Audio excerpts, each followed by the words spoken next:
बाबा जी ने अपने ग्रंथों के माध्यम से इतना कुछ बताने का प्रयास किया, लगता है कोई पल ऐसा नहीं कि जो साथ छोड़ देते हों मेरे राम जी का। नहीं छोड़ते, साथ ही रहते। प्रातः काल के समय अवधेश के द्वारे सकारे गए सुत गोद में भूपति लय निकसे से लेकर के, और फिर प्रातः काल फिर प्रत्येक दिन की लीलाओं का वर्णन किया है, कैसे कैसे करते हैं। समस्त दिन तो बीता है, मैया कौशल्या, मैया सुमित्रा, मैया कैकेयी राम जी से लाड़ लड़ाती हैं चारों से। और जब सायंकाल होता है तो सोने के लिए भी राम जी से लाड़ लड़ाती हैं, मेरे राम जी सो जाओ, मेरे राम जी सो जाओ। बहुत सुंदर सी बात गोस्वामी जी ने कहा है। तीनों माताएं बारी बारी से चारों बालकों को लेकर के एक ही बात कहती हैं, ललन लोन लरुआ, ललन लोन लरुआ, बलि बलि मैया ललन लोन लरुआ, बलि बलि मैया ललन लोन लरुआ, बलि बलि मैया हो, बलि बलि मैया हो, बलि बलि मैया, बलि बलि मैया, हाँ बलि बलि मैया, बलि बलि मैया, हाँ बलिहारी मैया, ललन लोने लरुआ, बलि बलि मैया, ललन लोने लरुआ।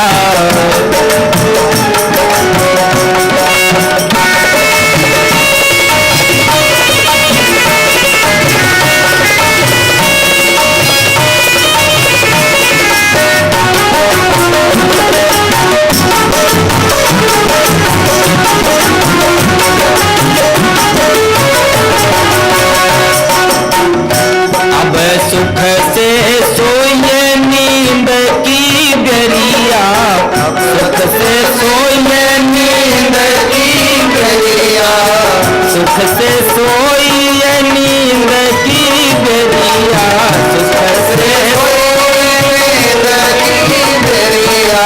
चारों चरित चारों भैया, चारों चरित चारों भैया, ललन लोने लरुआ, बलि बलि मैया, ललन लोने लरुआ।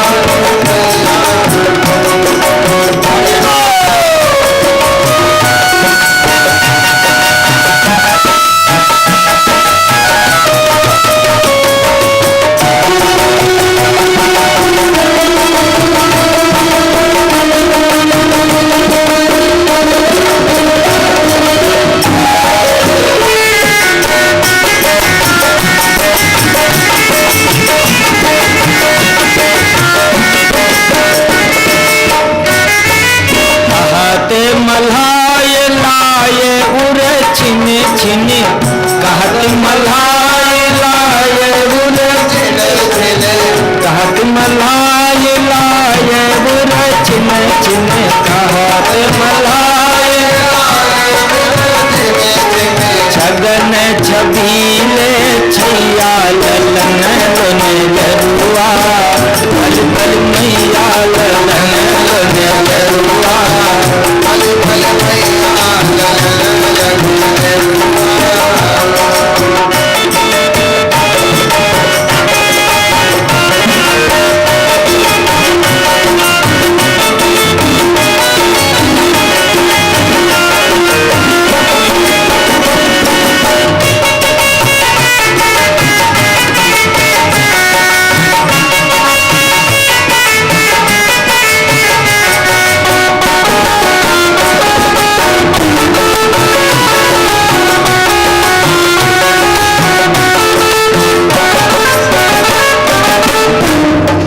तुलसी दुहि पीवत सुख जीवन, तुलसी दुहि पीवत सुख जीवन, तुलसी दुहि पीवत सुख जीवन, तुलसी सुख पी जीवन, तुलसी दुहि पीवत सुख जीवन, तुलसी दुहि पीवत सुख जीवन।